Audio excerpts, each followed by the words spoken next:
Hello student. Now we will start chapter number 4 exercise question. In my previous video I explained the chapter. So now we solve the exercise. Our our first question is which of the following can be beaten into thin sheet? इनमें से किसे beat करके thin sheet बनाया जा सकता है?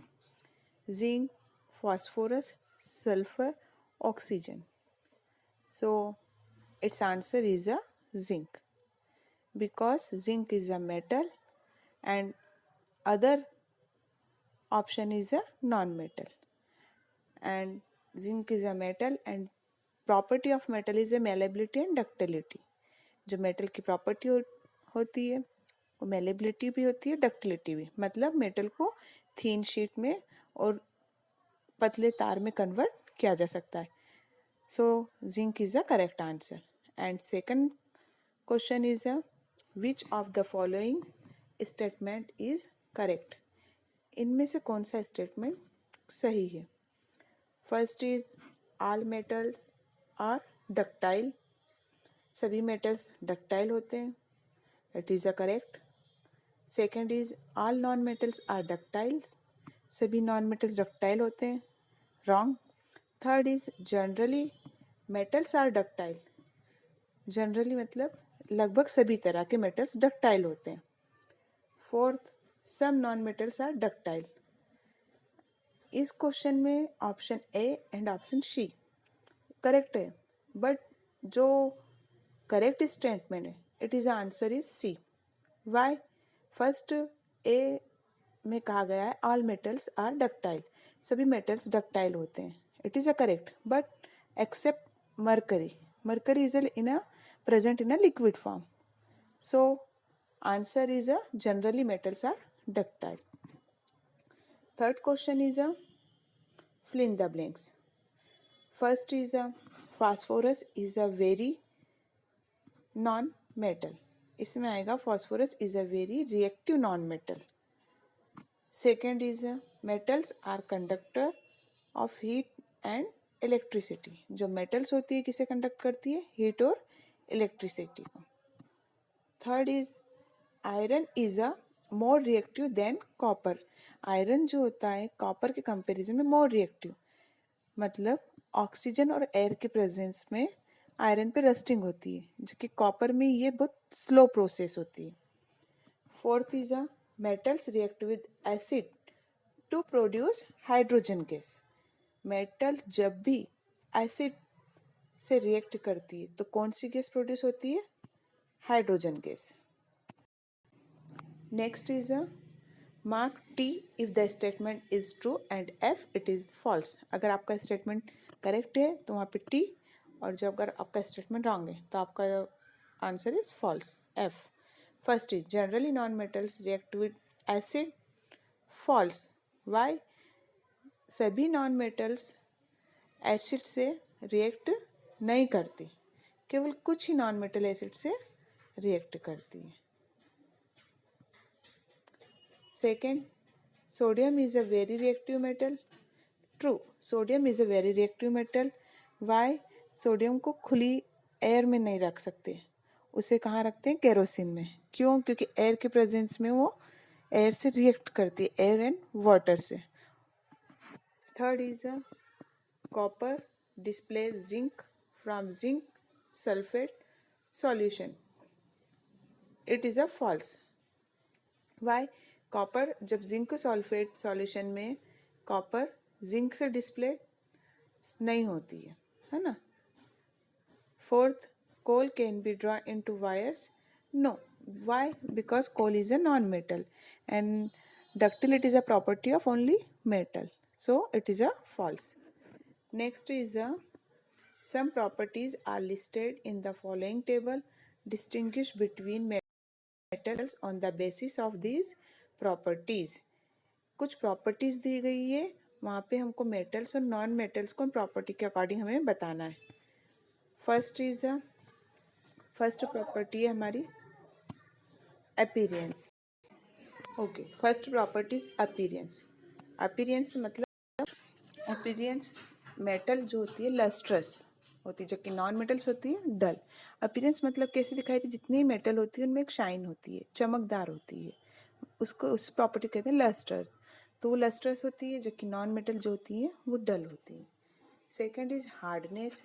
तो metal जो होती है हार्ड होती है ना, एक्सेप्ट मर्क्यूरी, केवल मर्क्यूरी जो है वो लिक्विड फॉर्म में होती है, और नॉन मेटल कैसी होती है, सॉफ्ट होती है।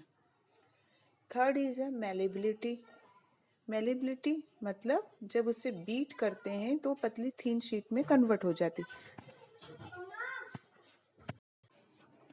मेटल जो होती है have property of malleability. Metals की प्रॉपर्टी कौन सी होती है, मेलेबिलिटी, मतलब उसे बीट करके थीन शीट में कन्वर्ट किया सकता है, जबकि नॉन मेटल में do not have property of malleability, non metal malleable नहीं होती है। And next property is ductility. हम पहले ही पढ़ चुके हैं, metal is malleable, ductile, lustre, sonorous.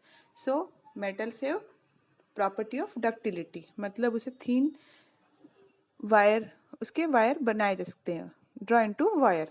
And non metal is no have property of ductility. Next property is heat conduction. Metal जो होती है हीट की गुड कंडक्टर होती है ना, गुड कंडक्टर ऑफ हीट, और non metal is a bad conductor of heat.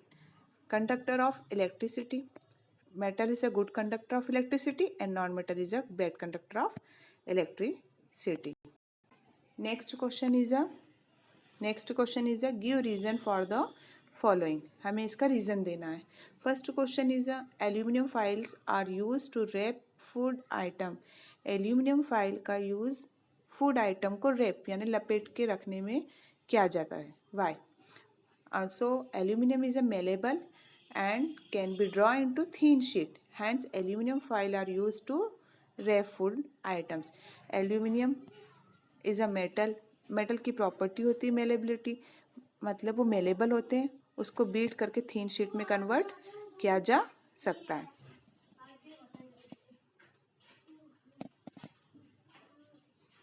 Next, immersion rods for heating liquids are made of metallic substance. Immersion rod for heating liquids are made of metallic substance. जो immersion rod होती है वो metallic substance की क्यों बनाई थी? immersion rod मतलब जो पानी गर्म करने की हमारी rod होती है वो। Why? Because metal is a good conductor of electricity. So immersion rod for heating liquids are made of metallic substance because metal are good conduction of heat and electricity. Next, copper cannot displace zinc from its salt solution. Copper को displace नहीं किया जा सकता zinc से, कौन से? Salt solution में। Why? Copper can not displace zinc from its salt solution because zinc is more reactive than copper. Zinc क्या होता है, कॉपर के कंपेरिजन में मोर रिएक्टिव होता है। Next, sodium and potassium are stored in kerosene. Sodium and potassium are more reactive metal, so it is stored in a kerosene. Next question, can you store lemon pickle in aluminum utensils? Explain. क्या आप lemon pickles यानी आम के अचार को आम के अचार को आप एल्यूमिनियम बर्तन में रखते हैं? आपने घर पे देखा होगा कि जो आपकी मम्मी है अचार को एल्यूमिनियम के उसमें नहीं रखती, चीनी का अचार का बर्तन एक अलग आता उसमें रखती, क्यों? Pickle can consist of acid which react with aluminum metal to produce salt and hydrogen. Hence pickle are not stored at aluminum utensil. अगर पिकल्स अचार को हमने एल्यूमिनियम के बर्तन में रखा तो क्या करेगा, उससे रिएक्ट करेगा और सॉल्ट एंड हाइड्रोजन में कन्वर्ट हो जाएगा, इसलिए पिकल को उसमें नहीं रखते। Next question is match the substance given in column A with their uses given in column B. Column A के सब्सटेंस को कॉलम बी के सब्सटेंस हमें मैच करना है। सो फर्स्ट इज गोल्ड, है ना। गोल्ड का यूज़ हमें किस में आता है? इधर हमारे ऑप्शन है thermometer, electric wire, wrapping food, jewellery, machinery, fuel. Gold is a metal and it's used in a jewellery, so it's answer is a jewellery. तो first is answer is D. Second is iron का use ज़्यादातर काम में होता है? Machinery, so इस answer is a E. Second option is answer is a C. Third is aluminium. Aluminium का हम पढ़ चुके हैं. एल्यूमिनियम फाइल को बीट करके एल्यूमिनियम रेपर उसमें यूज़ किया जाता है फूड को रेप करने में. सो it's answer is a rapping food.